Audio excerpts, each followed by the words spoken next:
Cuando te mencionó Magallanes, en la entrevista que tuve con él, te mencionó como Juan González. Juan González, sí. Entonces, pues bueno, bienvenido.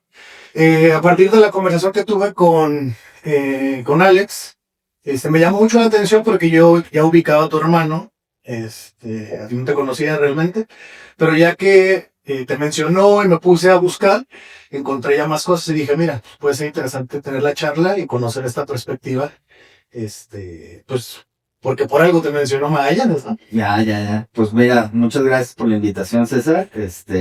Gracias a Mr. Magallanes por la introducción.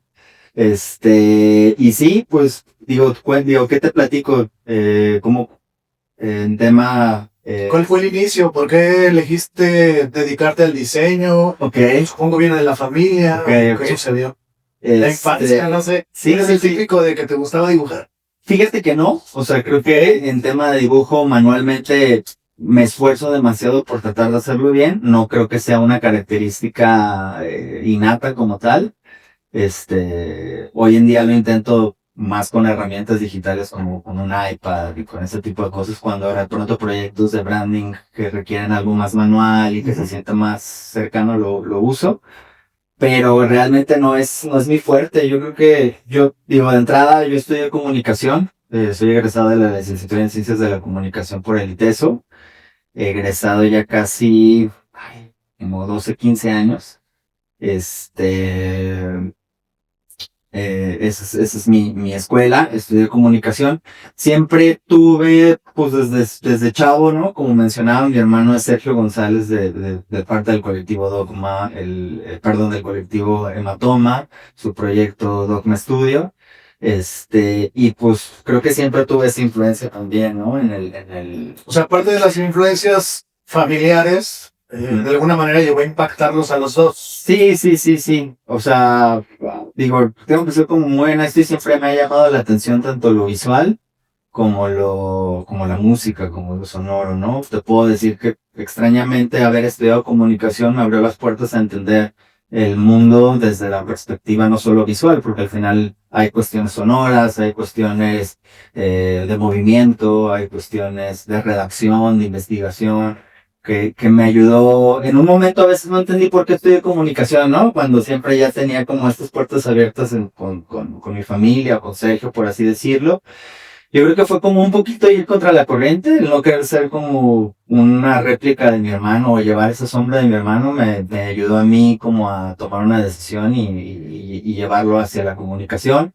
En la prepa donde tuve un maestro como muy interesante que él era escritor y nos daba taller de escritura y de redacción y todo este rollo. Entonces él había estudiado comunicación también en el ITESO. Entonces siento que fue también una influencia en mí para tomar una decisión y decir, órale, pues no querer llevar solamente el diseño a través de una cuestión gráfica, ¿no? Bien o mal, puede ser que yo tenga tal vez algunos recursos más interesantes en el sentido de más herramientas u otras cosas, pero también puede ser, y me he dado cuenta a lo largo de los años y la experiencia que pues ciertas matrices o ciertos parámetros que una carrera como tal en cierto lenguaje visual, pues he tenido que ir aprendiendo a la buena, a la mala, a la experimentación. Algo que yo veo en muchos perfiles que se van más por el tema de la comunicación es que llega un momento que bueno, y además en el ITESO, incluso estudias diseño o comunicación, por ser este tema de diseño en general, pues también hay mucha exploración. Entonces hay muchos perfiles que estudian comunicación y se van al tema de video, o se van a animación, o se van a diseño gráfico, o diseño de modas, o diseño industrial, pero lo mismo le sucede a los egresados de la carrera de diseño. O sea, como esta formación que está como tan amplia, pues hace que los perfiles vayan eligiendo qué les gustaría hacer, ¿no? Claro. Y en el mundo de la especialidad, ¿no? Que hoy en día, pues la realidad es que, pues es un desafío convertirse en un especialista, ¿no? Al final ese es el requerimiento del mundo actual. Que creo que justo va cambiando esa parte de la especialización por tantas herramientas que hay. Claro. Y a mí me pasa con los chicos, tanto alumnos o también con los chicos que trabajan conmigo, que de repente se quejan, ¿no? De que dicen, pues es que las empresas o las agencias o los clientes están buscando diseñadores todólogos Multitasking, que claro. hagan de todo, ¿no? Pero, y lo que yo les digo es, pues no es que sea como de una manera de explotación capitalista, ¿no? Sino que tiene que ver con la competencia que hay y que, pues si se va a contratar a una persona y se está tomando la decisión de cuál es el mejor perfil, pues seguramente el que sepas editar video, que sepa hacer animación, que sepa tomar fotografía, que sepa manejar redes sociales, que pueda hacer una pauta, que pueda hacer un copy, pues muy probablemente ser un perfil más resuelto en muchas áreas, creo que le puede llegar a ganar a un especialista de retoque fotográfico, por ejemplo. Ya. Pues mira, yo creo que va a depender mucho de los proyectos. Tal vez en Latinoamérica ese desafío es más necesario, ¿no? Un profesional que pueda hacer, pues sí, o sea, que pueda tener la posibilidad de hacer multitareas o poder funcionar desde distintas áreas. Tal vez en proyectos mucho más especializados en Europa, en Estados Unidos, en donde tal vez necesitas sí un colorista especial para video, ¿no? Que se pueda hacer color tal cual y que solamente su chamba es cobrar por eso, es en donde yo lo vería dividido en dos partes. La alta especialidad, ¿no? Como también podría ser un personaje más ambiguo, más diestro en todo lo que acabas de mencionar. Yo lo vería en ese sentido. Yo en mi caso, como te dije, estudié comunicación. Siempre me orienté al tema publicitario, el tema de marketing. O sea, el ITESO lo dividía muy puntual, creo que en la parte de investigación, en la parte social, en la parte más enfocada a ese camino y en la parte de video, diseño sonoro, cuestiones de animación, llegamos a tener hasta temas de web. Entonces, a mí siempre me llamó la atención esa parte, disfrutaba, creo que hoy en día, como te lo comentaba, disfruto el tema de los softwares.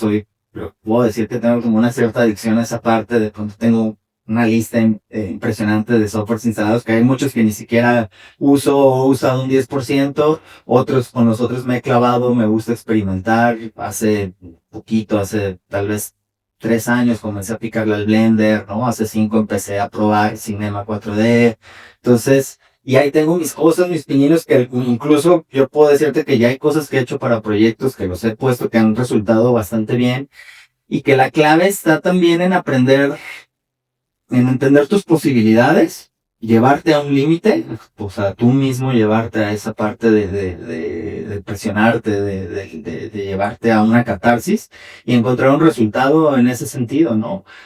A mí, digo, a mí me gusta desde sentarme y diseñar una pieza en Ableton lo he estado haciendo últimamente con mis clientes en tema de comunicación. Vuelvo a lo mismo, ya requieres tantas técnicas que pues a mí, gracias a Dios, me ha funcionado así. He estado haciendo desde la pieza de comunicación, tema de sonoro, desde meterme a la animación con After y de pronto llevarlo a hacer algún detalle en Blender, importarlo.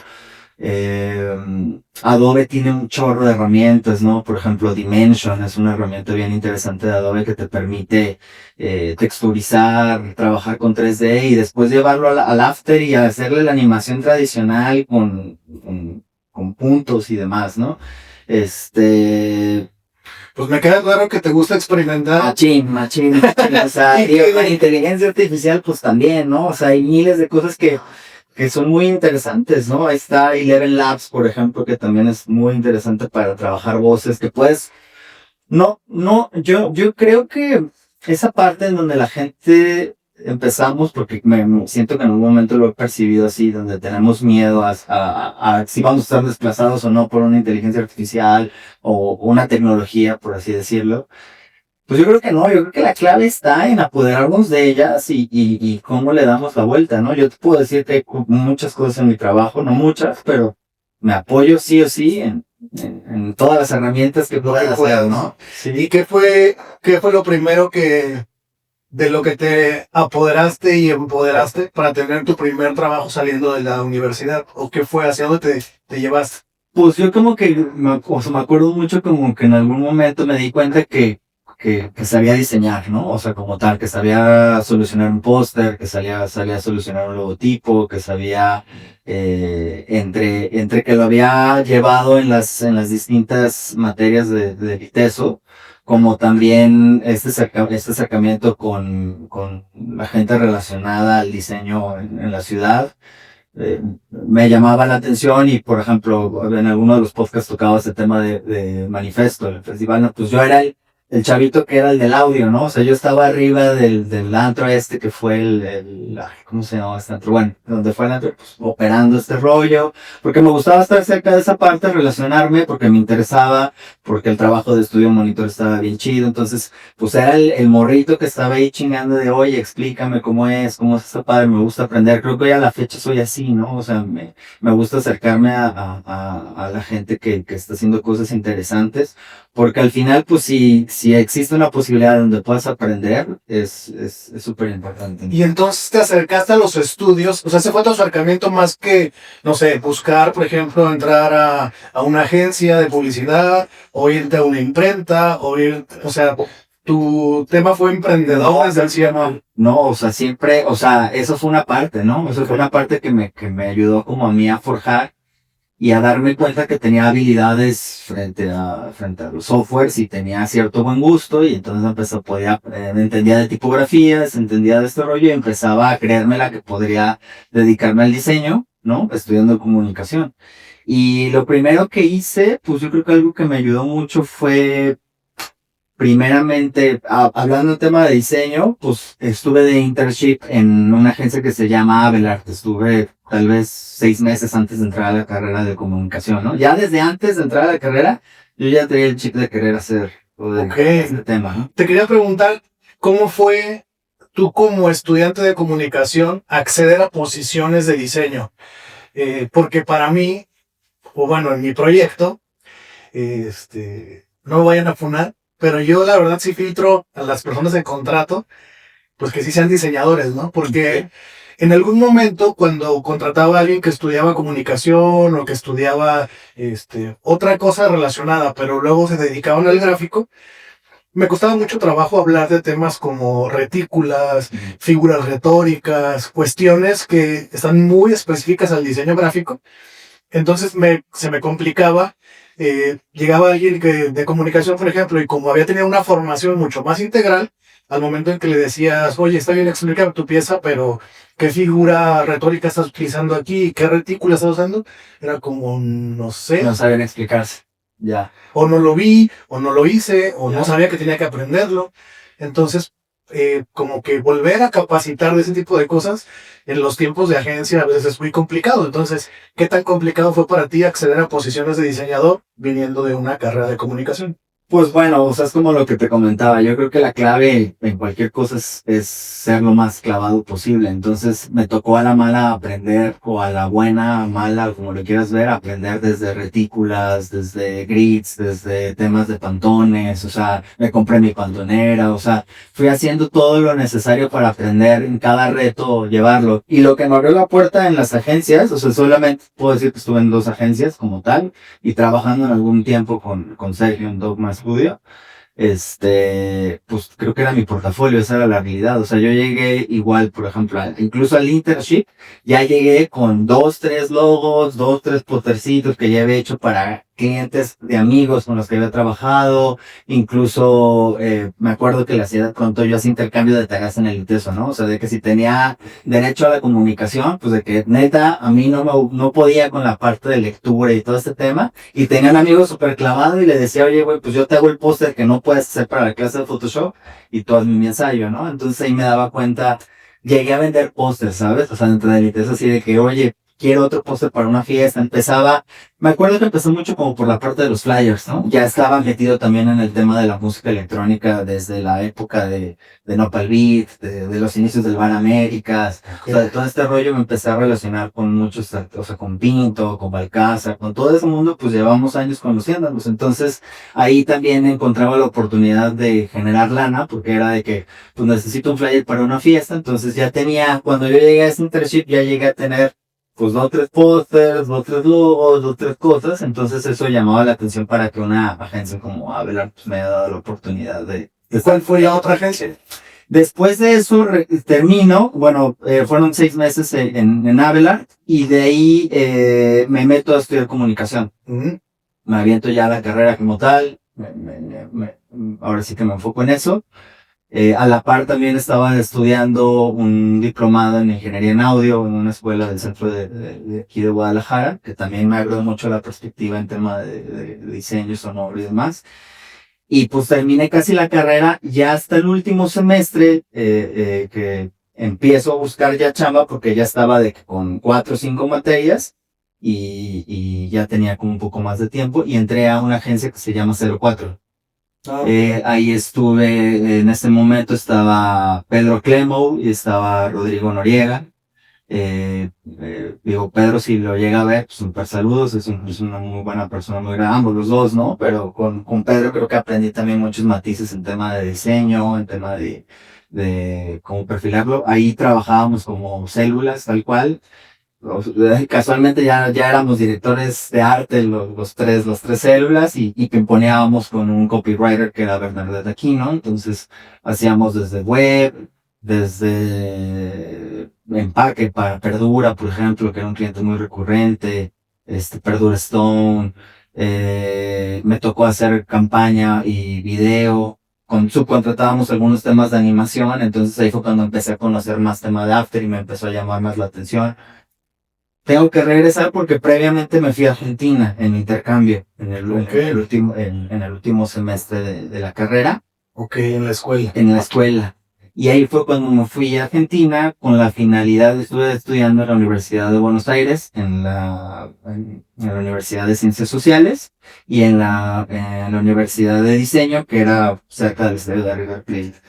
Ahí, por ejemplo, en la de diseño me metí a un curso de After Effects, ¿no? Entonces ahí aprendí también. Está muy cagado, por ejemplo, en Argentina lo que pasa, porque pues yo llegaba y las computadoras eran como de, pues 10 años atrás, ¿no? O sea, de un súper lento. ¿Eres chico Mac o eres chico no, Windows? He tomado Windows en algún momento. Mi primera computadora fue una Sony Valle.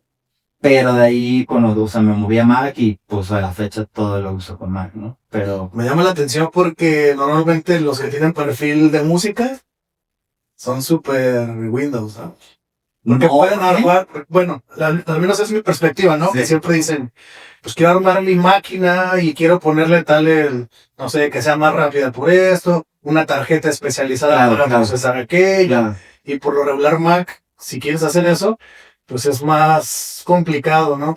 O sea, sí lo puedes hacer, pero pues requiere como otra ruta y te llega el paquete. Y normalmente los que son así como más clavados de la música, o sea, le saben al cable, le saben a la película, saben instalar, saben cambiar y les gusta armar su propia consola, ¿no? Entonces, por eso te preguntaba cuál preferís. Pues mira, para temas de audio la garantía sigue siendo Mac, o sea, por tema de audio, o sea, lo primero que te puede pasar en una computadora Mac si crashea, se va la imagen, pero el audio sigue, ¿no? Entonces, el estándar en muchos músicos sigue siendo Mac.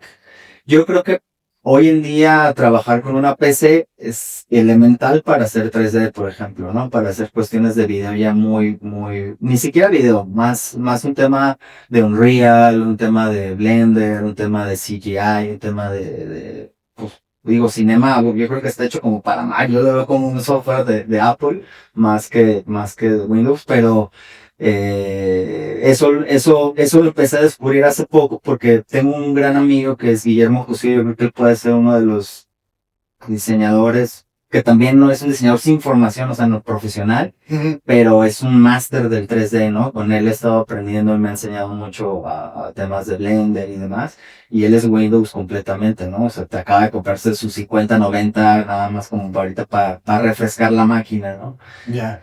Pero en Argentina te encontraste con en Argentina llegué a unas pinches máquinas, o sea, 10 años atrás, o sea, yo digo, el morro fresa que llega con su Mac nueva, con su laptop, y pues mi laptop jalaba durísimo contra, en una universidad pública las máquinas que encuentras, ¿no? Sí. Pero yo creo que la docencia en Argentina es muy interesante. O sea, o no sé si yo fui con muchas ganas o no sé qué rollo, pero las personas que tuve 3 talleres como tal, uno enfocado en animación en After Effects, otro ya en la parte de creatividad, taller de comunicación publicitaria y taller de creatividad como tal, ¿no? Y los ejercicios que hice en ese momento, la publicidad que se ve en Argentina estaba chingoncísima. Bueno, a mí me pareció muy interesante en el tema de Latinoamérica, Argentina, Perú, todos estos países han sido muy fuertes a la fecha en tema Pues Argentina tuvo un boom, bueno, pues siempre han sido buenos, ¿no? Y tan es así que a México siempre llegan los creativos argentinos o los creativos españoles a dirigir los equipos de las agencias, pero bueno, este boom fue publicitario, ganaron varios premios, se fueron posicionando y por eso fueron saliendo muchos talentos. Claro, sí, pues eso fue, estás hablando de hace 15 años, ¿no? 10, 15 años. Y eso fue mi parte, ¿no? Irme a Argentina y clavarme en la producción. Yo quería regresar a México y dedicarme a poder dirigir un comercial, poder hacer copywriting, poder llevarlo en la parte, pues ya tenía las herramientas de la carrera de comunicación, pues ahora quería como especializar. Y mucho reto, ¿no? Porque aprender un software como After, que era pues lo más nuevo, pero con equipo muy viejo, pues yo creo que sí era como... Pongan el render y en la próxima clase venimos a ver qué pasó. Sí, totalmente. Pues yo me llevaba mi laptop y me ponía a chambear ahí con mi laptop, ¿no? Y me aventaba las clases y con eso me ayudaba muchísimo. Sí, creo que fue mi mejor aprendizaje. Ya lo demás ha sido prueba de error, picar, conocer gente muy buena, ¿no? Por ejemplo, ahí está otro amigo que se llama Luis, que tiene un estudio que se llama Motion Inc., que también hace mucha animación en 2D muy buena. Con él en algún momento compartí oficina con él y pues te le pegas a la gente. La clave de este rollo es relacionarte con la gente más clavada, ¿no? Más clavada, que esté abierta a compartir y que tú estés abierto a aportar, ¿no? Eso también es muy importante. ¿Qué puedo yo hacer diferente por ti? ¿Qué puedes hacer tú diferente por mí? Y eso genera una sinergia muy interesante. Está interesante esta perspectiva que tienes porque esto me habla de que justo como no tuviste esta formación de agencia, tienes esta perspectiva abierta a la comunidad, a compartir, a hacer equipo, ¿no? Porque pues las agencias normalmente, como tu formación es de competir internamente, ¿no? Entonces esto genera, pues, una postura ante los colegas como un poquito más egoísta. Ya. Pero cuando estás allá afuera y estás buscando hacer relaciones públicas o, pues, no sé, armar tu comunidad, empiezas a aprender, a recibir y a dar valor, ¿no? A los colegas. Claro. Pues yo creo que el tema del egoísmo, todo lo hemos pasado en algún momento. Y la realidad es que el tema del ego o el egoísmo como tal, creo que puede estar relacionado a qué tan frágil tú te puedes ver ante un desafío, ¿no? Si tú te sientes inseguro, pues siempre vas a querer proteger lo poco o mucho que tienes. Pero si tú te tienes seguro para decir, y tal vez esta chamba, si la tengo o no la tengo, puedo seguir saliendo adelante, pues es donde entonces lo que te preocupa es más bien crecer y no aburrirte que cuidar rancho de lo poco mucho que has hecho. Entonces, eso... Y entonces, después de regresas de Argentina... me meto ahí a 04, bueno, sí, termino el último semestre de ITESO y es cuando me meto a 04, conozco a Pedro Clemo, a Rodrigo, a Bernadette, Y en 04, ¿cuál fue el proyecto o qué recuerdas? Por un lado positivo, que te quedaste así como, me encantó este proyecto. Torres 10 creo que fue lo más chido, creo que fue el proyecto que más disfruté porque implicó hacer video, hacer animación. ¿Una campaña o qué fue? Sí, fue una campaña para Torres 10, ¿no? Desde espectaculares, revistas, no, creo que no recuerdo si salieron espectaculares, o tal vez sí, revistas, pues artes gráficos, ¿no? Como 04 todavía existe. creo que sí. Porque sí tuvo un boom, ¿no? No, y era o sea, pues yo cuando estuve con ellos éramos chiquitos, no más de 10 personas, 12, ¿no? Entre administración, diseñadores, copywriting, directores, bla, bla, bla. Bueno, pues Creo que- Pedro y Rodrigo, ¿no? Creo que poquito antes del boom de redes sociales, estaban muy, muy bien. Recuerdo que veíamos muchas camionetas por la ciudad y así. Órale. Pero ya después, ya no Tengo se un vio. ratote de no saber de ellos, o sea, creo que solamente lo único que sé es de Pedro un poco, que veo cosas en redes. Creo que él tenía también como su estudio y siguió independiente. Pero de ahí en fuera les he perdido también yo he perdido un poco la pista de las agencias en México, ¿no? Antes sí me involucraba más y conocías de Vértice y quería estar en esa parte, pero pues también, o sea, pues llevo casi 10 años emprendiendo de una u otra manera, con un hombre, con otro, Justo para allá iba la siguiente pregunta. Si después de que regresas de Argentina, 04, después te fuiste ya de freelance. Después de 04 me metí a trabajar con un cliente que me ofrece chamba, él tenía una comercializadora como tal de productos diversos, desde patinetas hasta iPods, ¿no? iPods chinos, ¿no? Entonces me tocó con él experimentar la parte de ser su departamento de marketing, diseño, comunicación, o sea, era el departamento de marketing que era yo, pues en pocas palabras, ¿no?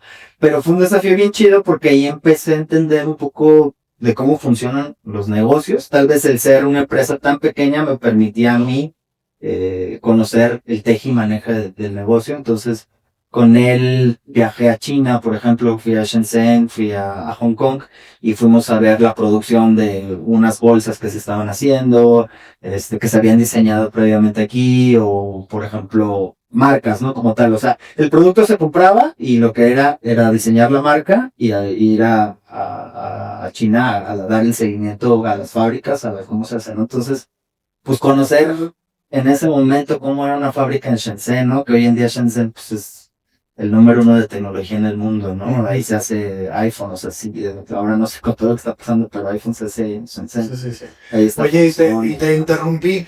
Platícame del proyecto de Torres 10. ¿Cómo fue? O sea, además de todo lo que tuvo de alcance, platícame un poquito del proceso creativo. O sea, ¿qué fue? ¿Cuál era la petición? ¿Cuál fue la solución? ¿Qué se logró? ¿Por qué te gusta? Yo creo que porque gráficamente había libertades, o sea, me permitió como en ese momento explorar lo que quise, ¿no? En ese momento hicimos, o sea, realmente los primeros acercamientos fueron trabajar con fotografía de stock y agarramos mucho, en ese momento traía a la agencia como todo el tema de pintar, ¿no? De vender una bebida de Torres pintada. Ya, o sea, no solamente con Coca-Cola, sino con qué otros, ¿cómo les llamas? Refrescos, tiene un nombre particular. Mezcladores. Ajá, mezcladores puedes utilizar, ¿no? Y eso permitía, o permitió en su momento, trabajar con temas de texturas de pinturas de colores brillantes y demás. Entonces, pues como que toda la técnica fue collage. Creo que a mí me gusta mucho la parte del collage digital también. No tengo las grandes habilidades como un ilustrador manual, pero sí a manera digital me gusta explorar y he hecho muchas ilustraciones. ¿Y la idea creativa de la campaña qué era? La idea de la creativa, no recuerdo exactamente bien, pero era justamente este tema, ¿no? O sea, el tema de mezclar sabores con Torres 10, ¿no? Ahora. Y estaba relacionado a ese tema. Pues estás hablando ya, fue un ratote, ¿no? Sí. No recuerdo de ese Que no recuerdo Torres 10 en algún punto que se pusiera creativo, porque siempre que tenemos en la tradicional, sí. Ese sí, pero me refiero a que la marca que sí hacía cosas así era Absolute, ¿no? Absolute, no, bueno, pues Absolute es un referente de la publicidad, ¿no? Ajá. Digo, tal vez Torres en esa campaña era más, no sé si tanto de medios tradicionales, sino más de BTL y de activaciones y más este rollo. Entonces tal vez no sé si habría sido algo tan grande en su momento. Sí. Pero pues la oportunidad, o sea, se me hizo interesante Sí. como todo lo que sucedió alrededor del proyecto. Y tener acceso a estas cuentas, ¿no? Que es lo que yo veo positivo, por ejemplo, para un chico que está recién egresado. Pues está interesante caer en las agencias porque vas a tener acceso a cuentas a las que, pues tal vez como tu proyecto personal, o freelancer, pues va a ser muy complicado llegar a todos los días, ¿no? Claro. Pero, digo, tampoco es imposible, pero creo que por ese lado es interesante porque aprendes todo el proceso. Así como lo aprendiste, cómo hacer todo un negocio en este empleo que tuviste, que dices que tú eras comunicación, diseño, redes sociales y todo, Claro. pues te da como herramientas para conocer todo, ¿no? Entonces las agencias te enseñan cómo es todo el proceso, aunque nada más toca un pedacito, pero bueno, al final ya lo conoces. Sí, sí, sí, sí, sí. Y después de conocer este negocio, ¿Qué siguió? ¿qué siguió en tu carrera? Teniendo toda esta... Termina la chamba ahí en esta comercializadora y pues ya venía trabajando con clientes a la par en tema de freelance, ganando de que te ganas tu lana extra y haces una chamba o algo. No me podía comprometer al 100 por los temas de los tiempos, pero seguía haciendo logos, seguía haciendo mucha de mi chamba está basada en branding. Creo que lo puedo pensar hoy en día así como tal. Justamente esa parte estoy en un proceso también de reestructurar mi modelo de negocio, hacia dónde lo llevo, y hoy en día pues, me queda claro que está basado en tema de desarrollo de marca como tal, ¿no? Pero bueno, termino ahí y sigo jalando como, en ese momento ni siquiera me llamaba Tálamo, como tal no había desarrollado la marca, ¿no? En ese momento creo que le puse retórica al estudio y seguí chambeando. ¿Y siempre te gustó tener como esta figura de estudio? O sea, sí, como tener pues, obviamente tu casa, donde descansas, todo el rollo, pero tener un espacio dedicado a tu trabajo, tu obra, tu espacio creativo, sí, siempre fue por ahí. sí. Pero después de dejar estas posiciones. Sí. O sea, pues digo, en un principio lo hacía desde mi casa, ¿no? Obviamente. Y cuando las cosas fueron creciendo, el mejor punto que pudo haber tenido es que, pues llegué a tener una oficina en Ciudad del Sol, donde compartía con unos arquitectos. Y en esa oficina, pues llegué a tener, creo que llegamos a ser 5 o 6 personas trabajando, colaborando juntos desde gente clavada en fotografía, me ayudaba también, por ejemplo, María Reginato, que es una morra que estudió en Parsons, ¿no? Entonces tenía un know-how y tenía una manera de escribir y de hacer creatividad como tal para storytelling, para todo ese tipo de herramientas muy interesantes. ¿Y estas personas eran como tus colaboradores o se unieron varios freelancers y hoy colaboradores contratados, ¿no? En ese momento, cuando pasó eso, fue porque yo ya tenía Tálamo como tal, una marca, ya se había hecho un registro, ya había operado, ya había dejado empecé contratando a una persona y pues esto fue necesitando, ¿no? No, de ahí, por ejemplo, en ese momento trabajé con Grupo Pisa, con Bodylogic, que es una empresa, más bien Bodylogic es una empresa hermana de Grupo Pisa, que ellos hacen productos de bienestar o de la categoría wellness como tal. Y pues me tocó rebrandearlos, me tocó rediseñar logotipo, meterme en tema de etiquetas de empaques, tienen una diversidad de productos enormes, ellos venden en un sistema piramidal, por así decirlo, entonces, pues hacer un pequeño catálogo para el entendimiento de las escalas o niveles de la pirámide, me tocó hacer incluso involucrarme en el diseño web del proyecto, digamos que fui como su agencia durante 6 meses, eso me ayudó a mí solventar capital y verme con la posibilidad de poder tener gente apoyándome, ¿no? Claro. Oye, una pregunta que me surge. Normalmente los creativos, en su general, tenemos el problema al momento de vender proyectos, ¿no? O sea, de prospectar, de cuánto cobrar, de cómo es la atención al cliente, no sé, romper todo el tema de a mí nadie me molesta, yo nada más quiero crear, ¿no? Y normalmente ese es como un poquito el coco de que queremos estar detrás de la computadora y listo. Para ti, ¿cómo es? Porque si llegaste a trabajar con Grupo Pisa o estas marcas, pues imagino que hubo por ahí también un trabajo de prospección, de venta. Sí, por supuesto, ¿no? O sea, digo, yo también a la fecha, ¿no?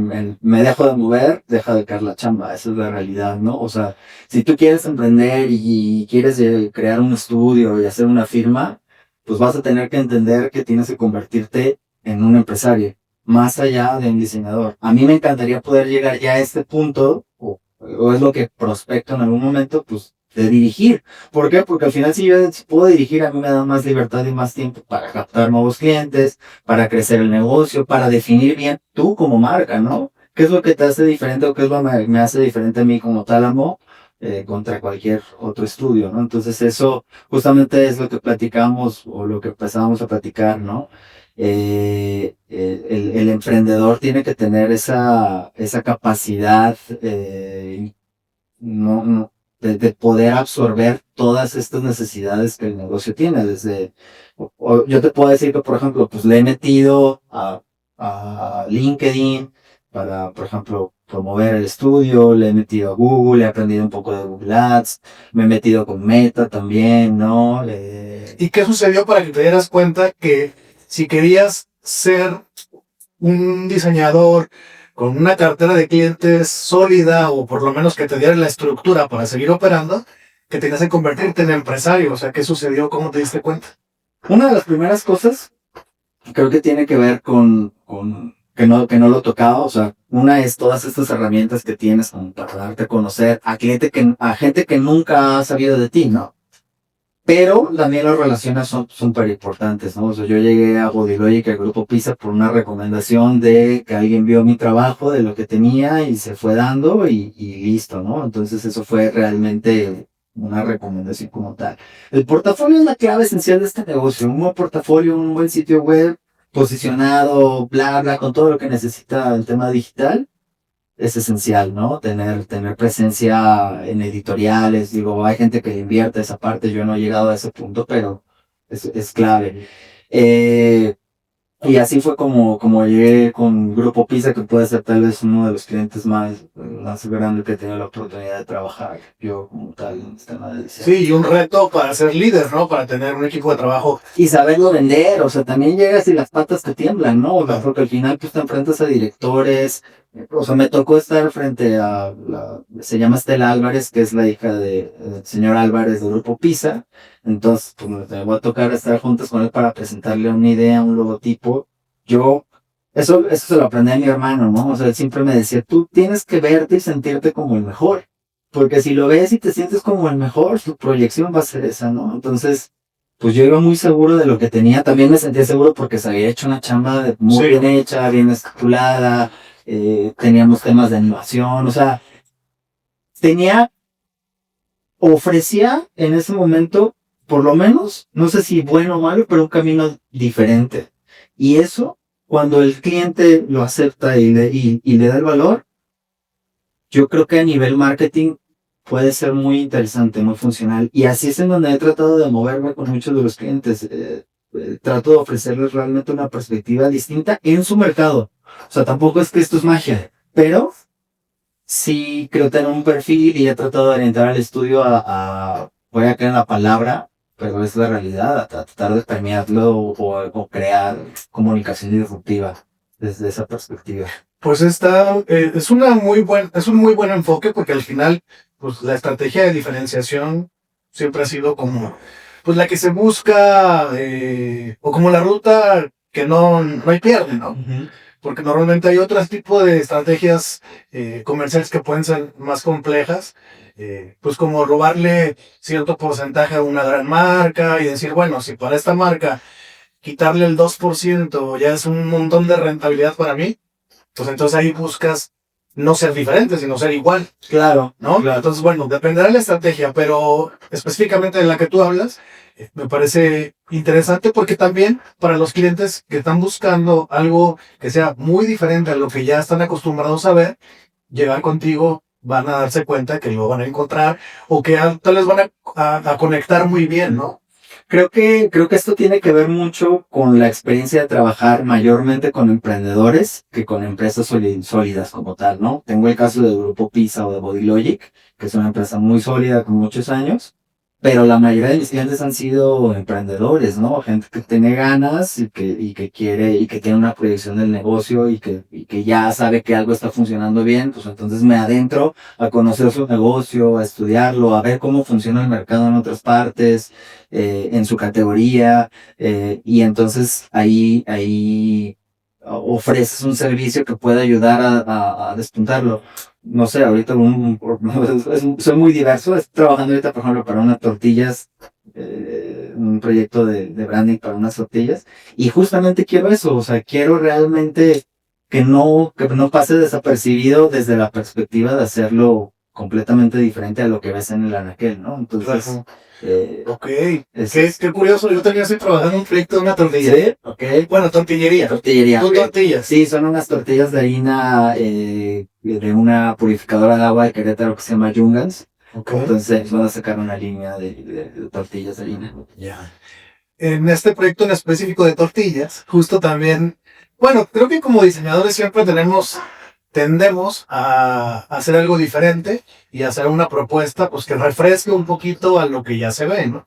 Y bueno, en este segmento, por lo menos en mi investigación que hice de referencias visuales, pues que esto es muy tradicional.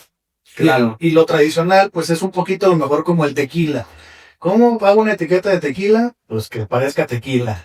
Entonces, eso implica tener una línea gráfica, pues también, pues a lo mejor poco fresca o poco disruptiva. Tradicional.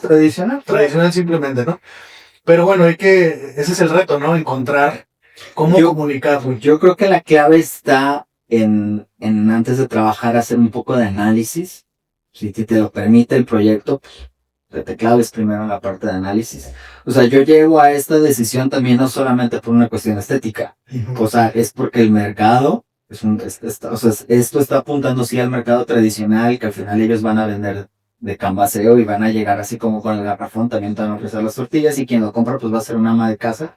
Pero estás hablando que pues algunas amas de casa van a tener 50, 60 años, pero otras van a tener 30, 40, ¿no? Que ya es un mercado como nosotros, que ya se comporta con otros gustos, que en el informe poco que pude hacer de investigación, pues hablas de que hay tendencias en tema de keto free, de low carbs, de productos que están siendo disruptivos en su categoría. Claro. Es una tortilla de harina, ¿sabes? Sí.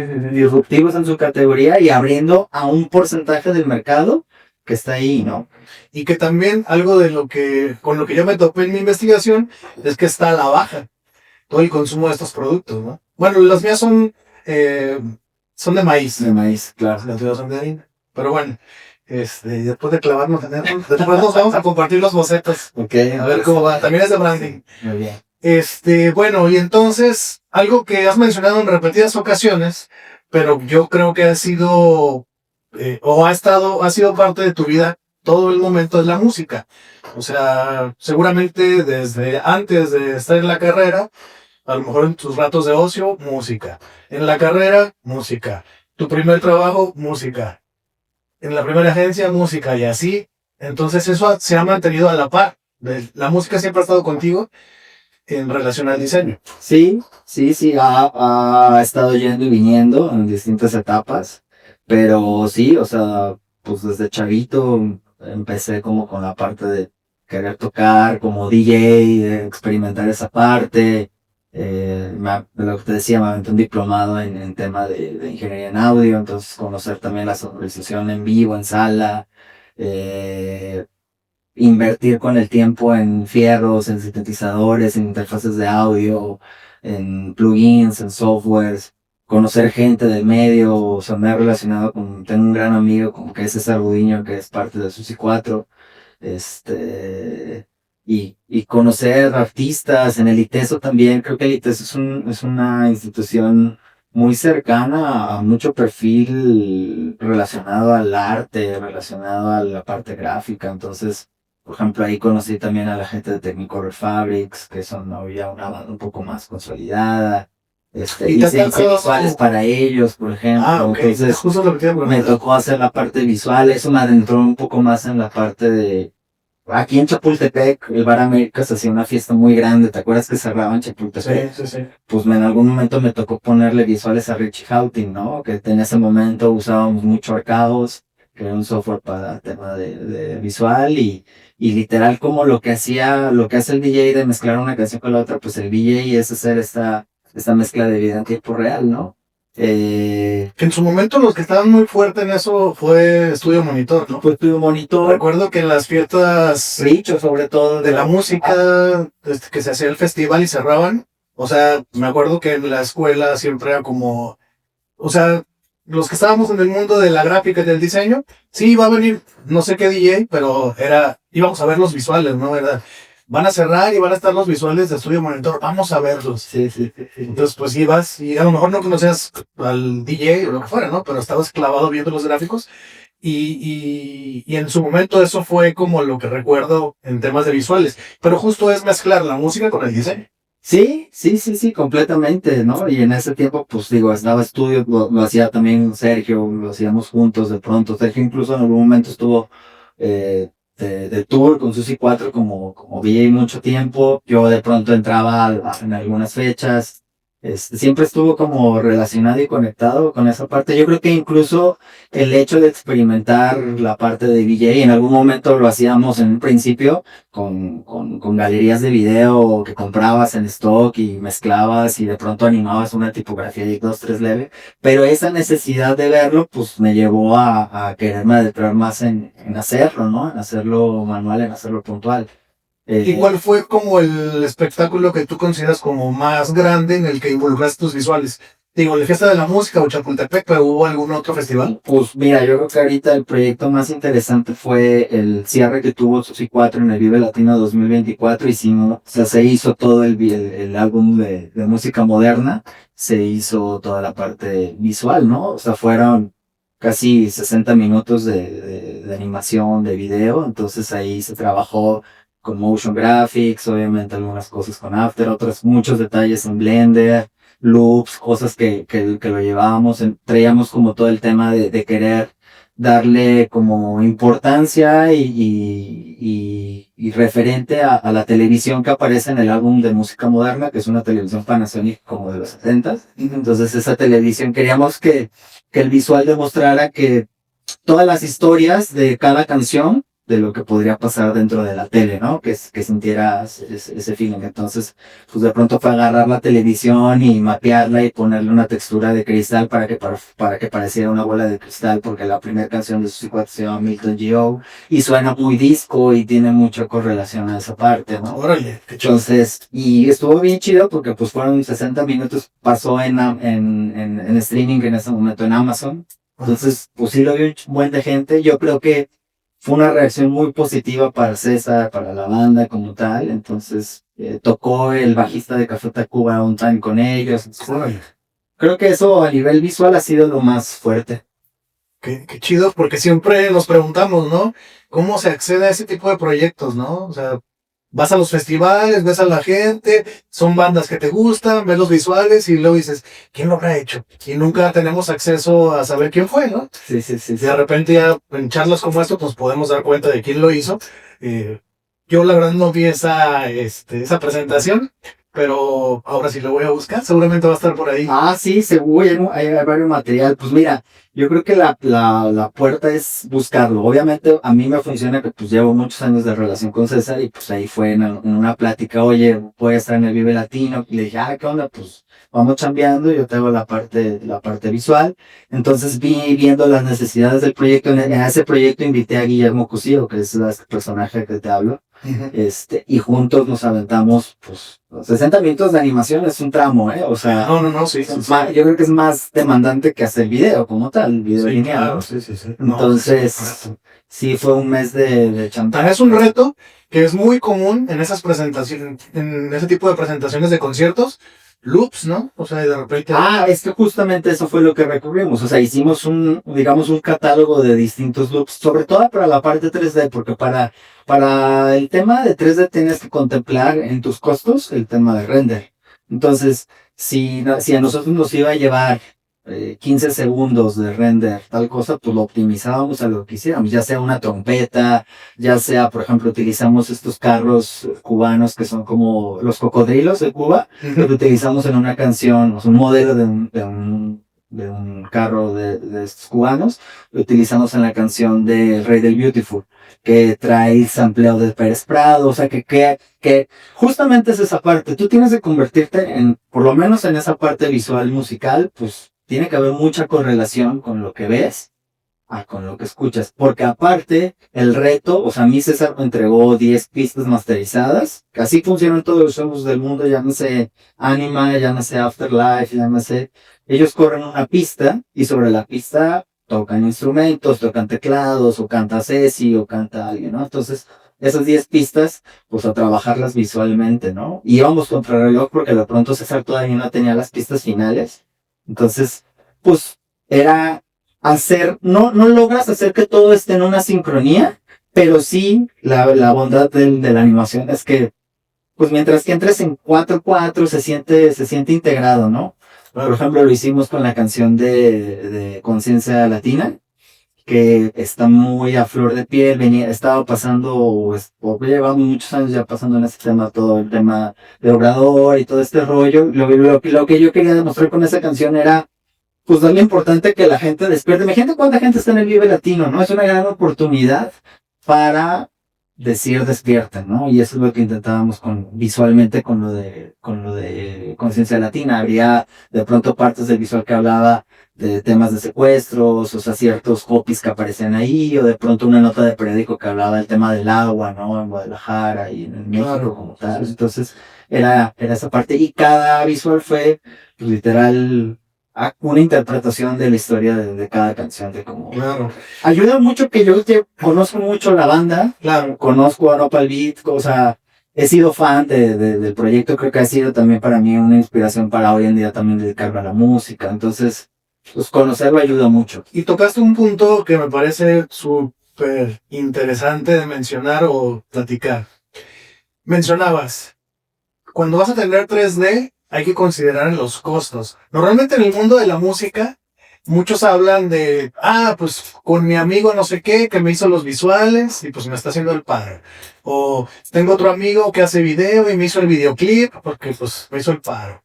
Pero acabas de mencionar costos, entonces, ¿cómo es vender este tipo de proyectos con amigos, pero que también tienen un show tan importante como el Vive Latino? O sea, ¿cómo lo compaginan? Pues digo, de entrada todo comienza con una negociación, ¿no? O sea, fue esa parte de conocer qué alcances quería tener César para el proyecto y de cuánto estábamos hablando para sobre esa parte. Yo creo que la parte de video y animación es de alguna manera la más simple para aterrizar, simplemente porque tu costo creo que tiene que estar correlacionado al tema de render, ¿no? Por supuesto, en tema de video nos podemos ir toda la plática, no es lo mismo grabar con una Red One, no es lo mismo grabar con una Sony, te adaptas a esa parte, pero yo creo que como esto no implicaba realmente una grabación, incluso hicimos algunos tips de video para como de pronto grabando en un fondo negro y lo utilizábamos en sobreexposición sobre un background o ese tipo de cosas, pero pues son producciones que, o sea, las hacías en 24, 48 horas, más bien la chamba es tema de edición. Entonces puedo decirte que también lo que trabajé con César y en ese momento por la relación que tenemos, pues es un precio mucho más accesible y demás, Claro. ¿no? Y eso también a mí me permitía que se hiciera el proyecto, porque Claro. justamente lo veía un ganar-ganar. Es decir, tener esta exposición, pero pues hay que poder sacar para la renta y hay que poder sacar para eso. Entonces, Sí, claro. yo lo veo en tema de video o en tema de animación, todo en tema de tiempo. Y que luego son los proyectos que más se disfrutan, ¿no? O sea, que dices, bueno, creo que me queda claro que no es tu prioridad la parte económica, es más que suceda la creatividad, la música, no sé, ¿no? O sea, creo que esta parte se nota en que eres de estos perfiles que no es como que siempre estén buscando ser el businessman del diseño, ¿no? O sea, sí tenemos que pensar en eso, pero también nos gana un poquito más la parte creativa, que se hagan las cosas, que puedas trabajar con estas marcas, que tengas esta exposición, o simplemente que tengas la libertad de hacer la pieza que tú quieres. Y como mencionabas hace un momento, yo lo que quería era transmitir que despierte y poner este tipo de mensajes, y normalmente en otro proyecto que fuera a lo mejor Torres 10 no ibas a tener esta libertad. Pues es que justamente ahí es donde viene y donde tenemos, yo creo que de alguna manera esa responsabilidad en tema de negocio, en educar al cliente, ¿no? O sea, parte mucho, eh, eso a mí me ha pasado cuando te buscan, o sea, cuando te buscan ya tienes de ganar, ¿no? Porque ahí entonces si te están buscando, tu responsabilidad es proponer. Entonces creo que eso es lo más interesante. Cuando tú estás buscando y llegas al cliente y le va, pues entonces en algún momento vas a tener que doblar las manos porque tú llegaste. Creo que si se construye una relación en donde ambos conectan, es en donde el cliente puede estar más abierto a aprender tal vez cómo se están haciendo las cosas en otro lado, o las oportunidades que puedan encontrar en ciertas aristas del mercado o algo. Entonces ahí es donde puede haber más oportunidad, ¿no? De Entonces, proponer. sí, yo creo que sí. Y es nuestra responsabilidad, ¿no? Pues lo mismo, el mismo tema tocaba, creo que, digo, hago referencia a Dynamo porque venía escuchando el podcast y tocó ese mismo tema, ¿no? Nuestra responsabilidad es no dar opciones, nuestra responsabilidad es dar la opción correcta, pero para llegar a esa opción correcta hay que hacer realmente un trabajo no solo estético, hay que hacer un trabajo de análisis, hay que hacer un trabajo de propuesta, hay que hacer un trabajo estratégico, entre más data, entre más números, entre más cosas que puedan solidificar y darle razón de ser a lo que estás proponiendo, no dejas un cabo suelto para que tu propuesta realmente sea aceptada, ¿no? Claro. Entonces, Sí, sí, sí. yo soy así, yo trabajo incluso así mucho con mis clientes. Me prefiero morir en la raya de mostrar la opción en vez de hacer una o dos o tres propuestas, ¿no? Claro. Ok, ok. Y entonces, vas a Vive Latino, ¿y en qué momento ya empiezas a hacer tu música? Bueno, pues haciendo música, puedo decirte que llevo ya un buen rato, posiblemente en distintas etapas, unos 10 años, posiblemente. Eh, Comencé con el tema de la disquera con la finalidad de poder publicar mi propia música. La disquera se llama House of Mamba. Dentro del sello, pues han pasado también algunos artistas locales que he podido publicar, algunos artistas muy interesantes de que hoy en día pues están haciendo y se están escuchando en el extranjero, hablando en el tema del DJing y sobre todo pues sí estoy en una categoría un poco under, ¿no? Porque al final la electrónica existe en distintas características y una es mucho más mainstream y la otra es más under. Nosotros estamos más en esa categoría y bueno, llevo 10 años explorándolo. Siempre ha sido para mí pues que puede ser una manera de romper o hacer catarsis y poder expresarme. Tengo publicados 10 12 tracks, no 10 por ahí, de mi autoría. En el sello más han sido como 20 lanzamientos. No soy un experto de la música electrónica, lo único que sé es que hay muchísimos géneros, ¿no? O sea, cerrar la música electrónica, pues quiere decir que no sabes de música, ¿no? Ya, Pero, ¿cuál sería como la etiqueta que tiene tu música? la tinta. Pues mira, empezó siendo una línea más Afro House por el tema percutivo, por ese tema de acercamiento a sonidos latinoamericanos, o sea, al final esa parte, esa esencia que tiene el sello, pues va como relacionada a esa parte, pero de pronto hay tracks que pueden sonar un poquito más duros, un poquito más rápidos y caer en una categoría más techno, y otros que pueden sonar mucho más house, más disco, más cercanos a esos tintes, ¿no? Sí, digo, subgéneros en la música electrónica es un mundo. Por ejemplo, en América es que parte todo, ¿no? No, o sea, yo creo No que tienen una línea. sí, yo creo que Américas podría estar centrado entre el techno y el house, entre todas sus vertientes del techno y el house, como de pronto puedes escuchar a alguien melodic techno, o sea, melodic techno creo que sería la categoría o la etiqueta ideal para un sello como Afterlife o como Anima, estos cuates que están haciendo una parte visual muy interesante. Y eso cae mucho en Américas, pero también puedes escuchar, no sé, a Pinto, por ejemplo, que él es un artista muy local, muy de house, ¿no? Muy house clásico, ¿no? Realmente, pues es que en Bar Américas circulan en el número de artistas de cualquier parte del mundo, en Américas, en Lucy Boom, en Polyphonic. Entonces, hoy en día Guadalajara ha crecido. Llevamos muchos años, pero hoy en día está mucho más público en la parte de la música electrónica. Hay más inversión en artistas. Ya. Digo, creo que yo soy un poco más del mundo del rock, Ya. por poner como la etiqueta electrónica rock, pero pues ya está igual, ¿no? Los géneros hay un montón, pero sí hay como diferentes opciones, ¿no? O sea, que le gusta algo más pesado, pues tienen ciertos lugares, al que le gusta algo más rock, más pop, pues hay otros lugares, Claro. pero digo, dentro de esa misma escena, ¿no? En la electrónica sí hay, no sé, recintos, lugares que sea como el hardcore del rock, pero en electrónico. Sí, o sea, digo, no sé si como tal clubs en Guadalajara donde pueda etiquetarte con tal género, pero pues sí, tal vez en Polifónico, si escuchas más house, porque ahorita el sonido del club está orientado a esa parte, y tal vez pues en el América sí podrías estar más relacionado al techno, puede decir una tontería, porque la realidad es que todo sucede en cualquiera de los clubs. En tema de festivales, sí, o sea, en Holanda puede ser un festival que se llama Awakenings, y te puedes encontrar muchas categorías de techno, desde hard techno hasta un slow techno o cosas más tranquilas, pero en el mundo del techno, ¿no? Ok. Y bueno. Que creo que el boom, o bueno, no el boom, la tendencia ahorita es como esos sonidos africanos, bueno, no sé si sean africanos, pero afro house. Yo he escuchado varias bandas que están como por ahí, ¿no? Esta donde las percusiones, eso, como Sí. que es lo que está como de moda actualmente.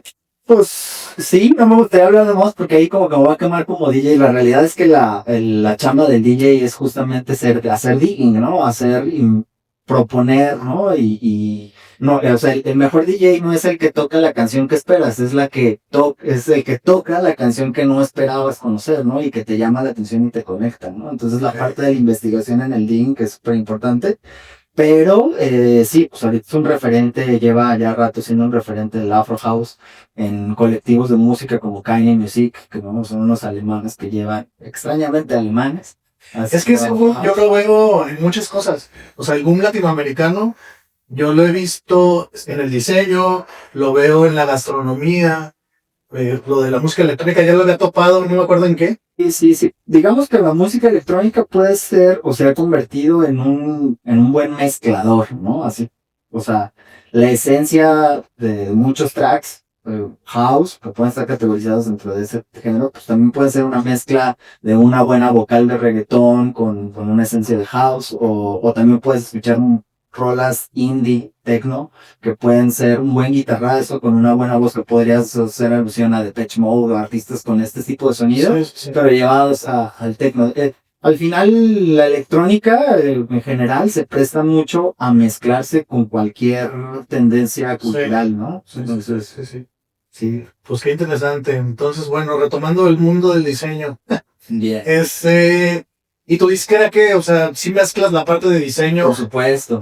no sé, te diseño tu disco, tu portada, tu logotipo, y además trae tu música, y aquí la hacemos. O sea, grabas contigo, ¿cómo es? Bueno, en la parte visual, pues todo el tema del ADN de la disquera, pues lo vengo haciendo desde Carrefour Proyecto, ¿no? Desde logotipos, desde artes, desde comunicación, pues generar todo el branding de la disquera como tal y sus necesidades lanzamiento tras lanzamiento, ¿no?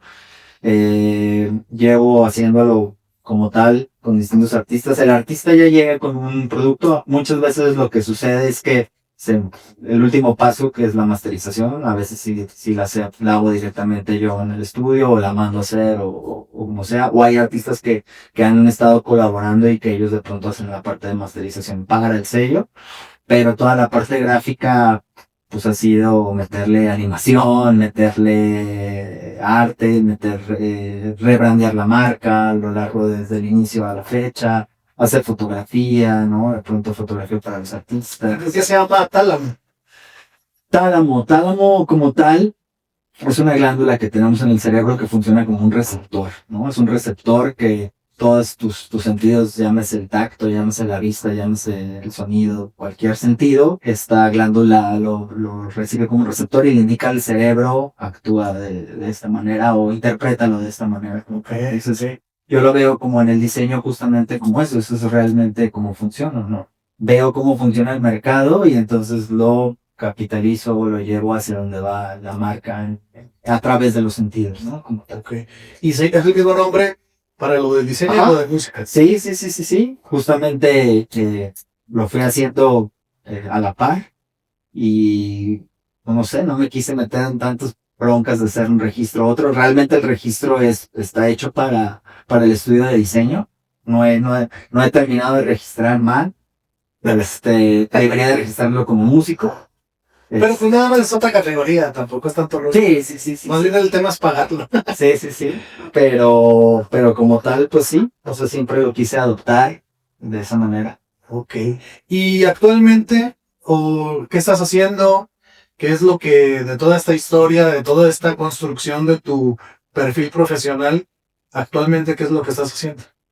Pues actualmente sigo trabajando con el estudio como tal, haciendo clientes diversos, la mayoría siguen siendo un tema de emprendedores, o sea, gente que está haciendo su negocio y que requiere un tema de... A mí me gusta mucho incluso trabajar con emprendedores porque me permite crear hasta el nombre, ¿no? Me adentro en esa parte, me ha gustado desarrollar naming como tal, entonces a partir de ahí hago naming, construyo un storytelling, vendo esa idea con el cliente, desarrollo la marca y empezamos a tener una relación de trabajo en algún momento de one shot o en algún momento con una relación constante, ¿no? Algunos hechos empaques, con algunos hechos sitios web, con algunos hechos tema de comunicación visual. Entonces hay que ser todólogos, ¿no? Totalmente. Bueno, pues es que, ¿qué te digo?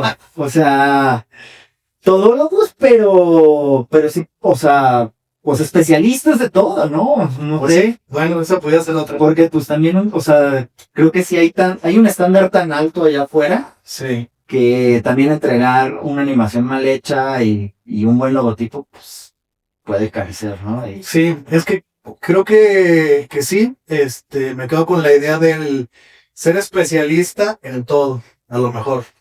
Suena como muy egocéntrico, pero bueno, al final, pues creo que el explorar o lo que estás haciendo tú que puedes mezclar la música, el 3D, la animación y que a lo mejor la inteligencia artificial la empieza a adoptar y empieza a generar cosas súper interesantes, pues yo creo que eso pues habla de tu personalidad de querer aprender, de quererte desarrollar, de que no le tienes miedo a nada. O sea, me acabas de decir, pues sí. Hago un logo y hago empaque y no sé, en algún momento para mí era muy fuerte cuando diseñé mi primer empaque, ¿no? O sea, sí fue un proyecto que me hizo como llevarlo con cuidado porque pues un empaque implica una inversión muy fuerte. Sí, claro. Y equivocarse como diseñador en una publicación de Facebook, pues da igual, bórrala y súbela de nuevo.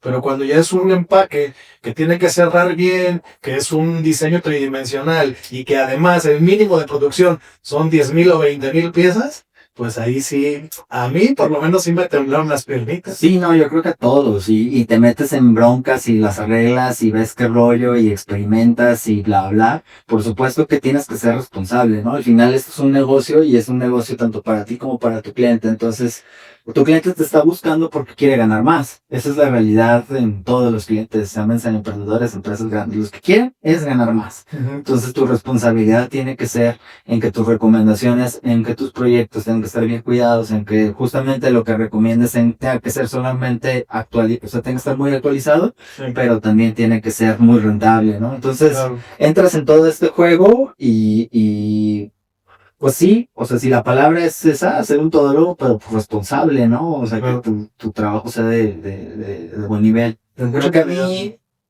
te comentaba también antes de entrar al programa, al aire, tuve la oportunidad hace ya para 1 año y medio, 2 años, estuve trabajando como brand manager para Tafel Hotels and Resorts. Es un corporativo hotelero muy grande en México. Ellos tienen 3 marcas de hoteles y de pronto están en crecimiento y comprando hotel, acaban de comprar un hotel en Punta Cana. Me tocó ser brand manager y dirigir un equipo multidisciplinario, 12 personajes distintos con mucho talento, en donde había fotógrafos, video, animación, web, diseñadores. La mayoría del negocio de Taffer funciona a través de la venta digital. O sea, nosotros veníamos del revenue, un 70% con la parte digital, la otra un 20% con call center y un 10% en el clásico cierre que le llaman timeshare, ¿no? Entonces, a mí personalmente esa experiencia me abrió los ojos en muchos sentidos. Una, yo fui, cuando me ofrecen la chamba, pues iba así de que, no, o sea, llevo tantos años, he hecho esto. O sea, ¿te invitaron a nivel empleado? Sí, ¿O a llevar la cuenta? Primero tuve un acercamiento con ellos para ver si se veía como la posibilidad de hacer una cuenta. Fui a Vallarta, los conocí y al final me dijeron, no, pues lo que queremos es que te vengas a chambear, ¿no? Ok. Entonces, así comenzó todo.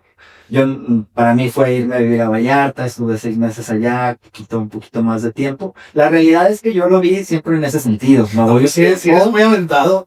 sí, sí, sí. Porque estamos hablando, primero, te aventaste a trabajar sin estudios, por así decirlo, ¿no? Ajá. Con nociones básicas de diseño, entraste a una agencia. Después, empiezas a emprender tu propio proyecto, entras a otras agencias, haces otra vez de nuevo haces tu estudio personal, y luego después regresas al mundo. Sin dejar el estudio, porque seguía haciendo chamba a fines de semana, pues, ¿no? Güey, en tiempos libres, en las noches. Porque siendo freelancer, regresar al mundo godín también, o sea, que yo no lo veo mal. Pero es choque, es un choque. Sí, ¿no? ¿Cómo fue eso? Pues godín premium, tal vez. Disciplinas, ¿no? Sí, sí. O sea, digo, por supuesto que obviamente fue una muy buena negociación para mí económicamente, por eso también lo decidí. Y creo que me hacía falta esa experiencia, ¿no? Yo no lo veo, al contrario, a veces hasta extraño estar ahí por el desafío que era. Y la tranquilidad que da. Es que esa es la parte que, bueno, cuando hablamos de ser tu propio proyecto o trabajar en el proyecto de alguien más, pues normalmente la invitación es, pues vénganse a emprender y vas a tener más libertad y tú vas a tener el control de las cosas. Es como la parte positiva. La negativa, si se puede llamar negativa, es que no paras, ¿no? Como tú dices, si no me muevo, no hay trabajo. Pero cuando estás trabajando en el proyecto de alguien más, te da la tranquilidad de que no tienes que estar tan acelerado buscando o proyectos nuevos, o logos nuevos, o clientes nuevos, o páginas web, o video, o tengo que aprender 3D, tengo que hacer. No, es como que más tranquilo y dices, bueno, tengo claro mi horario, tengo claros mis descansos, tengo claros los días que ingresa el pago, y eso da tranquilidad, y creo que también es algo bueno. O sea, sí, pero la verdad es que creo que lo que menos he sido en mi vida es tranquilo. O sea, justamente me preguntaban de pronto el equipo que me tocó a mí dirigir o la gente en el departamento de marketing me decía, pues es que yo les decía, pues mira, es que he hecho todo esto, mira, aquí está mi sitio web, aquí está mi trabajo. Me decían, ¿por qué estás aquí? Yo les decía, pues es que la realidad una es que yo vengo a aprender, o sea, quiero aprender cómo funciona el negocio de la hotelería, ver todos los alcances que tiene, ¿vale? Y la realidad es que dije, y es que, pues tampoco tengo miedo de perder mi trabajo, porque gracias a Dios sé salir a la calle y ganármelo. Este mismo sueldo que me están pagando a mí oscila lo mismo que yo me gano por mi cuenta. Entonces, el día de mañana, si a mí esto no me funciona, me siento con la capacidad de salir y volverlo a hacer como lo estoy haciendo ahorita, ¿no? Entonces, yo creo que esa es la clave. Si logras tener ese balance en tu vida económico, es difícil porque hay que ser ordenado, hay que tener una estructura, hay que tener ahorros, hay que estar preparado para las distintas circunstancias. Hay gente que tiene familia y no se lo puede permitir. Tal vez para mí ha sido una ventaja el no tenerlo porque me puedo arriesgar y puedo ser más competitivo en esa parte. Pero yo creo que esa es la parte de ir sin miedo. O sea, si tú tienes la posibilidad y la libertad económica de mañana estar o no estar, eso te permite a ti explorar y te permite abrirte el camino y decir, pues ahorita entonces me voy a clavar este tiempo en conocer de este software porque sé que va a ser rentable en algún momento, ¿no? Entonces, eso ha sido como la garantía. Yo llegué ahí con miedo de saber si podía hacerlo, más bien, no con el miedo de que si me van a correr o no, pues para mí era un trabajo y ya, era absolutamente todo. Pero fue muy gratificante darme cuenta que podía llevar este equipo, hicimos cosas bien interesantes, hicimos un concepto de campaña que se llama Timeless, que era el concepto rector de todas las marcas, ¿no? Ya simplemente el hecho de decir, en mi decisión está una empresa no recuerdo el número de empleados, pero eran demasiados, miles, pues, y que puedes tener el contacto con el dueño del hotel y que puedes tener el contacto con las directores de marketing, que de pronto ves pautas de miles de dólares invertidos en Google. Yo, por ejemplo, creo que ahí empecé, tuve talleres con Google, nos fuimos al Chicago Summit, por ejemplo, que es un un summit de hotelería muy interesante en donde muchas marcas de hoteles grandes, boutique, de lujo. Nosotros estábamos en el canal de lujo, todavía no ultra lujo, Ajá. pero pues aprendes de las experiencias de otras empresas, darte cuenta cómo operan. O sea, yo llegué a la empresa y lo que menos sabía era de pauta, porque pues no era, no, mi expertise no era marketing como tal. Pues te tienes que involucrar, ¿no? Y tratar con una agencia de Los Ángeles que te ayude en el tema de RP. No sé, para mí fue muy gratificante cuando hicimos ese Y concepto. si suena tan interesante, ¿por qué saliste de ahí? Pues porque al final me encanta hacer mi negocio, me encanta tener la libertad de explorar el diseño, me encanta seguir haciendo música, me encanta, ¿Cuánto duraste ahí? pues casi 6, 8 meses aproximadamente. Sí. ¿No saliste muy cansado de la presión corporativa? Fíjate lo que me doy cuenta, y eso creo que lo he platicado con mucha gente, tengo muchos amigos que están, por ejemplo, en CNA o que están en este tipo de empresas, lo que me doy cuenta es que la cultura corporativa recae mucho en el cansancio. No siento que hay, mm, no se le da el valor real al empleado, ¿no? Y hay muchos empleados que caen en una recurrencia por no perder mi empleo, me quedo aquí, hago una carrera, bla, bla, porque sé que en algún momento va a venir algo más, y se quedan estáticos. Entonces cuando llegas y tú de afuera que vienes de ser pues un explorador de todo lo que está pasando, de conocer, de moverte, de a veces ganarte tu sueldo en un proyecto, ¿no? De conocer que sí se puede, pues entonces entras como en llegas y ves, mi primer concepto fue apatía, ¿no? Es decir, un equipo que está estancado, que lleva muchos años aquí y que está harto de la empresa, ¿no? Como mi primera chamba fue ser el motivador. Claro. O sea, primero, incluso antes de diseñar. Y me di cuenta, hoy mi pareja está haciendo el MBA en el TESO, y hemos estado pues a la par, de pronto leemos cosas juntos, de pronto nos adentramos en este tema del tema administración y tema corporativo. Y me di cuenta que ella estaba haciendo una lectura, una investigación por una tarea y hablaba de la cultura del servicio. O sea, cómo era un tema de líder, cómo ser líder en una empresa o en un negocio. Y ella lo hablaba de la cultura del servicio. Yo creo que eso yo lo experimenté en Taffer. O sea, yo me di cuenta que lo que primero podía hacer con ellos es demostrar que las cosas las puedo hacer yo o sea, yo tenía dos opciones. O me ponía a dirigir y mandar correos y ser el clásico, ¿cómo le llaman el puesto?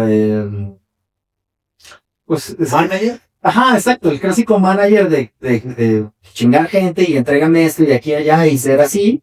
O sentarme a hacer las cosas y enseñar, ¿no? Decir, mira, este va a ser el nuevo concepto y que la gente me sentía apasionada. Yo llegaba en las mañanas y llegaba bien prendido y de que, mira, vamos a hacer esto, y involucrar a la gente, nos fuimos a hacer fotografías a Cancún, hay que hacerlas de esta manera.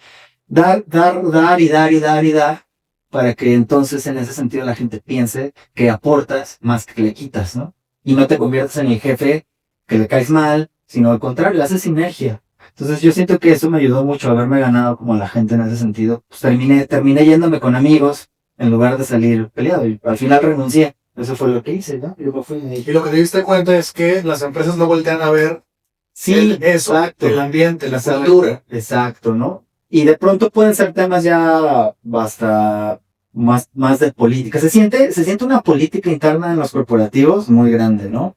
Que eso a veces no ayuda al negocio, no ayuda a tomar las mejores decisiones, no ayuda a hacer el bien por la marca, o sea, siempre ese tipo de visión te topa, ¿no? Te das cuenta. Yo creo que al final me terminé incluso contaminando de esa parte corporativa, ¿no? Y terminé diciendo, no, pues es que realmente esto no es para mí, ¿no? Porque no quiero yo estar dependiendo de una política. Sí. Quiero realmente bien hacer mi chamba y tener esa libertad para hacer cosas más interesantes. Y la famosa grilla, ¿no? Que siempre A eso me refiero. Eso pasa en todas las empresas y esa cultura de la grilla, pues es bien desgastante. Sí. Es contaminante, pues, ¿no? Y la diferencia con nosotros como emprendedores, pues es que sí, la chamba y la mochila está súper pesada porque son todas las decisiones parten por ti, pero el único que se puede contaminar eres tú mismo. Sí, en algún punto, pues te la puedes quitar la mochila tantito. Sí, Y en el corporativo, no. Siempre la tienes que traer puesta porque hay que tener bien puesta la camiseta. Sí, pero para nuestra desgracia los números dicen que el 30% o 40% o tal vez un porcentaje menor es realmente la gente que sostiene una empresa. O sea, los empleados, un 20-30% son los que realmente hacen la chamba para que la empresa salga adelante. Todos los demás hacen cosas, pero no en la misma proporción, o no en el mismo intelecto, o no en las mismas decisiones. Entonces, yo digo y creo que lo estamos experimentando, viene un cambio corporativo muy interesante para muchas personas, por el tema tecnológico, por el tema cultural, por el tema generacional, ¿no? Las generaciones, los X, perciben y hacían negocios de una manera muy distinta como lo hace hoy la generación Z o nosotros los millennials que somos ese canal entre ellos, ¿no? Yo creo que a mí esa posición de ser millennial me ayudó mucho a poder entender un chavito de 20, 25 años, como puede entender a mi hermano que tiene 50 años y que piensan muy diferente y que, no sé, a mí siento que mi edad me ha ayudado a esa parte. Para ser el puente entre las generaciones. Exacto, porque los directivos son los de 50 años. Sí. Y los chavitos que le meten a la talacha son los de 20, 25 años. Claro. ¿Cómo haces para que los dos estén bien y luego llegues a un resultado, no? Entonces, hay que entender su lenguaje. Ahí está el reto. Sí. ¿Y qué sigue para ti? ¿Qué estás buscando hacer? ¿Dejaste esto, renunciaste y regresaste a tus proyectos? Pues mira, siempre estoy abierto a cualquier posibilidad. O sea, si viene una posibilidad. El estudio sigue. Nunca lo he soltado ya yo creo que le puedo tomar desde el inicio, desde que registré la marca, ha estado vigente. Ha habido momentos más intensos en tema de trabajo, ha habido momentos más tranquilos en tema de trabajo. El estudio sigue y seguirá. Yo creo que hoy en día, lo que te comentaba en un principio, quiero adentrarme más en un tema de modelo de negocio, cómo puedo hacerlo más rentable, ahorita he estado como leyendo un poco de un sistema que se llama Scrum, que se utiliza mucho para metodologías de código y de desarrolladores. Y justamente es de esa parte, o sea, cómo hacer la mitad de trabajo el doble del trabajo con la mitad del esfuerzo, del tiempo, ¿no? Okay. Hacerlo más rentable.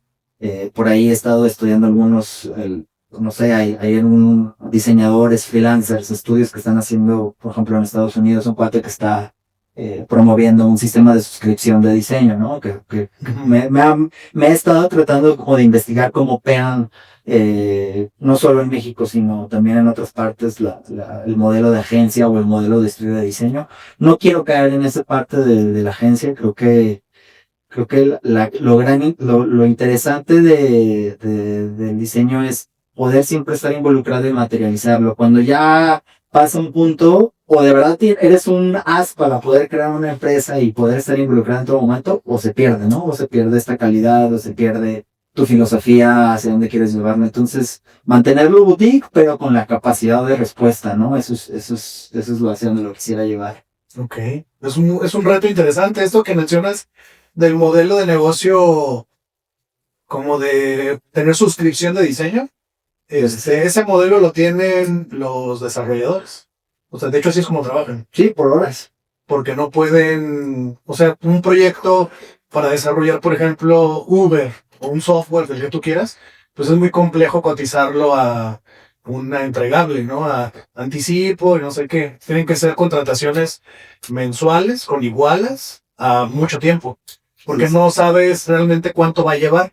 Y además, cuando se entrega el proyecto y ya está terminado y se publica, sigue una etapa de mantenimiento que no puedes nada más decir, pues ya lo compré, ya lo dejo y ya me lo quedo 10 años. Constantemente hay que seguirlo trabajando. Y hay algunas empresas que han empezado a ofrecer los servicios de diseño con este enfoque. Ya. Pero, bueno, eso yo también lo he visto nada más como en Estados Unidos, pero implica pues tener justo esto, ¿no? Como la organización para venderla de esa manera, de manera global, tener muy claras estas metodologías de cómo llevar los proyectos, que sea ágil, que vincules otras geografías, o sea, es una chambota. Yo me di cuenta como en algo que pasaba, ¿no? Tenía buenos clientes, muchos, o sea, no muchos, pero digamos varios clientes, pero me daba cuenta que lo que pasaba con ellos es que teníamos una relación de one shot. Llámese, ok, necesitamos el branding, sí, bien vendido, sí, lo que tú quieras, pero ahí se acababa, ¿no? Y eso creo que al final el tema de la suscripción pues no es nada nuevo, o sea, al final es una iguala, nada más digitalizada. Lo interesante es justamente, hoy veo esas partes también del tema del negocio, ¿no? He tratado como de meterme, cómo puedo automatizar mi negocio en ciertas cosas, como pues tengo ya un chatbot hecho en mi sitio web, ¿no? Que le puedas consultar y preguntarle cuestiones en tema de tálamo de servicios, de horarios, de bla, bla. Ese es mi primer inicio, ¿no? Me falta adentrarme y esto es un mundo intenso, Sí. pero hacia allá vamos. O sea, yo creo que esa parte de automatizar, de hacer procesos, de cómo puedes digitalizar una iguala, que al final eso es el tema de una suscripción, es el reto. Por supuesto que los presupuestos fuera de Latinoamérica son distintos, como tal vez en Estados Unidos he visto que de pronto se puede cobrar hasta el doble o hasta el triple de lo que cobrarías para un proyecto en México. Entonces el reto acá en Latinoamérica es que, en mi caso, que trabajo con muchos emprendedores, es que el emprendedor pues, sí trae un one shot o trae para hacer un proyecto bien hecho en un inicio, pero ya no para darle mantenimiento. Entonces, ¿cómo? Ahí está el juego en cómo haces tu bundle, cómo haces tus paquetes, cómo haces que esto realmente pueda ser recurrente, porque todos los negocios lo necesitan. Entonces, si haces una sinergia, pasa muchas veces, en mi caso, que hago branding y de pronto pues ya el cliente ya no pudo darle seguimiento en tema económico y termina no siendo los lineamientos que tú querías, no sé, no. Entonces, ahí está Sí. la clave. Creo que el tema de las suscripciones, lo que a mí me da mucha flojera es que vas a hacer cosas que no quieres hacer. Sí. O que no son necesarias, ¿no? O sea, te van a tocar hacer la firma del correo del jefe. Ya se aprobó. Ah, ok. 784 firmas iguales. Aquí están los nombres y aquí están los Exceles. Entonces, por eso el tema de la suscripción a mí se me hace peligroso. Ya, claro. Pero bueno, ahí Sí, está. sí, o sea, digo, realmente no tengo algo como definido aún, o sea, estoy viendo, haciendo, al final, el único objetivo es esto, hacerlo más rentable y que también pueda ser en algún momento automatizado, o sea, creo que sí, me creo mucho en esta parte de que hay que aprovecharlo y hay que adentrarse en el rol de cómo puedes optimizarlo y automatizar. Pues listo. Juan Carlos, muchas gracias. Muy bien. Disfruté mucho la conversación, me sorprendió mucho tu perfil. Gracias. En algún punto, o desde mi prejuicio, creí que iba a ser como un poco más enfocado como al tema musical y todo. De hecho, así medio planteé la estructura. Pero me sorprendió mucho que tienes un enfoque más emprendedor. Ya, sí. Pues chido. Gracias. No, pues a ti.